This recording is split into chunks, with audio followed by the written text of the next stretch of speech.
For 19 Northwestern University students, what started in an Evanston classroom culminated 3 months later in a life-changing international reporting experience.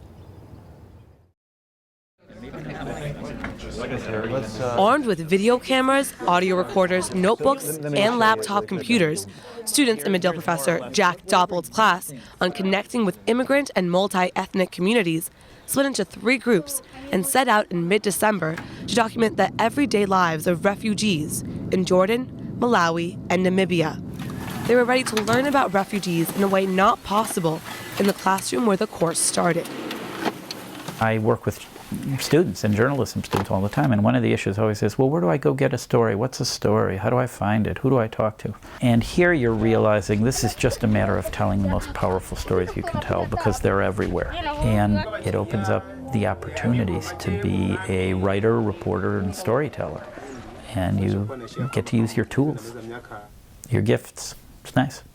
So we need to stand on our own feet, at least to help also others. Not me, but all of us, we can succeed. I saw that there were a few things that are universal, things like childhood, things like laughter, and intimacy with a person, wanting to form a connection with somebody, even if you felt alone and felt like they were a total stranger, which I was. Good job. How do you say very good in Portuguese? Muito bom. Muito bom.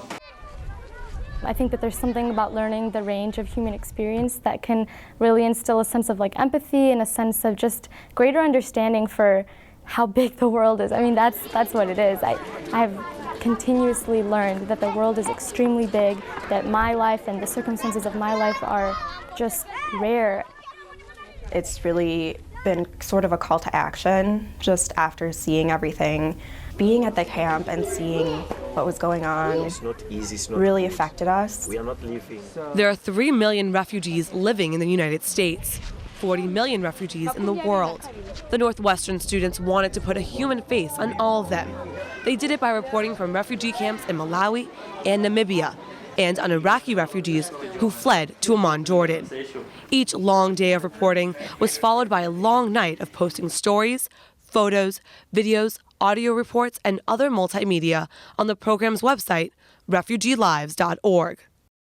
The project itself is really an attempt to open up journalism to citizen journalism, in a sense, to have immigrants tell their own stories, refugees tell their own stories. With questions as simple as, what would you tell the world? And in venues ranging from a soccer field in Amman, Jordan, to the living room of an African hut, the students pursued the same goal: to give refugees a voice. I think that one of the most amazing things about the trip was being able to establish such a strong personal connection with everyone that we interviewed, and seeing that they were all so open to us. And it was quite surprising, to be honest, because people really wanted us to know what their lives were like. They were really open to us. And that was just really priceless and incredible. Exposure and talking about the situation is certainly the first step to help people in raising awareness of what life in a refugee camp is really like. And do you think you see yourself going back at any point? Yeah, really I like my country more than anything else.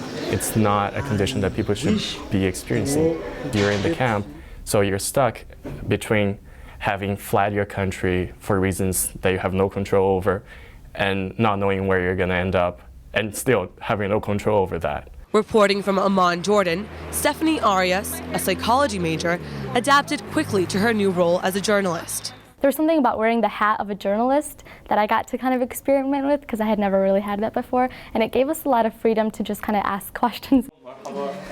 It really forces you to think outside the box and to put to use some of those skills that you didn't even know you really had. Like, who specifically was taken from them in terms of her father and the uncle, and how that impacted their family? We always kind of ended the interviews with, is there anything else that you want to tell us? And is there anything else that you want to communicate to the rest of the world? And I think that they really felt empowered by the fact that their stories were being told and reaching a population that otherwise doesn't really know that much about them. Next, you'll meet some of the refugees the students will never forget.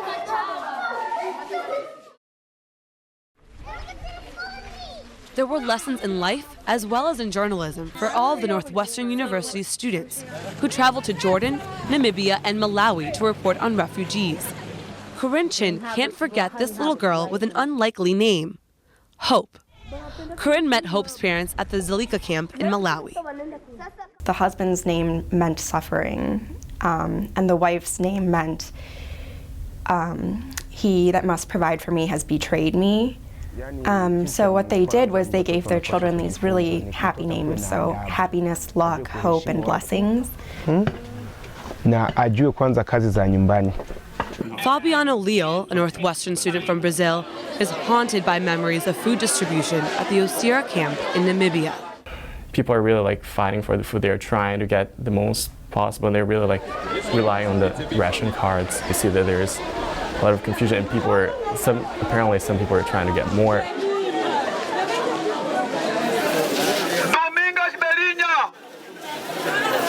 I could hear the coordinator, hear him call names in all the different languages. Journalism major Sarah Dad was surprised to find a real sense of community in the Osira camp. There were businesses which shocked me. There were cell phone stores and beauty salons and places where you could go and buy snacks. So many religious temples. There was a mosque, there were several churches. And a large cemetery. Just raised lumps of dirt everywhere where they had buried bodies. People grow up here and then they die here, and in that way they have roots there. I think you really become attached to a place when you bury loved ones there. In Amman, Jordan, Stephanie Arias found interview subjects everywhere. We talked to a taxi driver who had been kidnapped 3 times in Iraq, and so finally had just had it. So he actually crossed the border in the trunk of a British man's car. Arias and her team met 2 Iraqi sisters who escaped into Jordan with 5 young children. It's me, Heather. One lost her husband in the war, the other to abduction. The women welcomed the student journalists into their home. It was just one of those experiences where I felt like how we were so lucky to be the group that got to hear their experience. It was really moving and really impactful.